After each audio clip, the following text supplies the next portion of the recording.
आलस आपसे क्या छीन सकता है। एक आश्रम में अपने गुरु के साथ एक शिष्य रहता था, लेकिन वह बड़ा आलसी था, क्योंकि वह आज का काम कल और कल का काम परसों पर टाल दिया करता था। एक दिन गुरुजी ने सोचा कि क्या किया जाए, कैसे इसे समझाया जाए।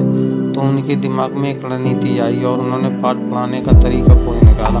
उन्होंने अपने शिष्य से कहा कि ये काला पत्थर मैं तुम्हें देकर जा रहा हूँ, इसकी मदद से तुम जिस भी लोहे की चीज को घिसोगे वह सोने की बन जाएगी। लेकिन तुम्हारे पास कल सूर्यास्त तक का समय है। और यह कहकर गुरुजी चल पड़े।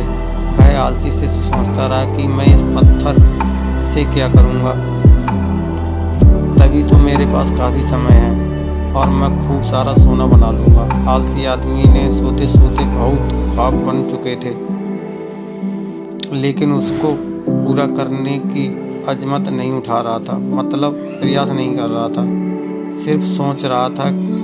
और सोचते सोचते उसका एक दिन बीत गया। जैसे ही वह सुबह उठा, उसने सोचा तभी तो मेरे पास शाम तक का वक्त है, मैं बहुत जल्दी पूरा कर लूँगा। देखते देखते दोपहर हो गई हुई। उसने खाना खाया और सोचा थोड़ी देर आराम कर लेता हूँ, उठने के बाद कर लूँगा। वह से आलसी से सो गया। जैसे ही उसकी नींद खुली, उसने देखा कि सूर्यास्त होने को आया, अब उसे जाना ही पड़ेगा।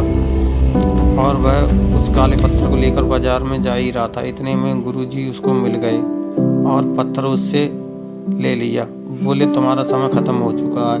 उसको बहुत पछतावा हुआ कि वह कुछ नहीं कर पाया, लेकिन अब पछताए से क्या होता है जब चिड़ियाँ चुन गई खेत। हमारे साथ भी तो यही होता है, कभी कभी हम भी तो यही करते हैं, आलस कर जाते हैं।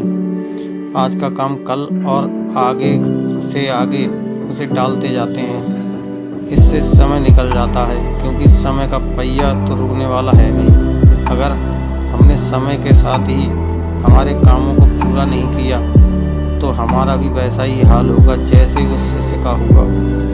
और आपको ये बात बता दूं कि सचिन तेंदुलकर जब मैच नहीं होता था तब भी क्रिकेट के लिए प्रैक्टिस किया करते थे।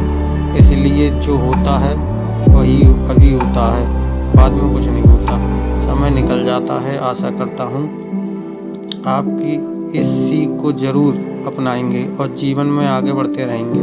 आपको ये कहानी कैसी लगी कमेंट के माध्यम से ज़रूर बताएं। आपका कीमती समय देने के लिए दिल से शुक्रिया।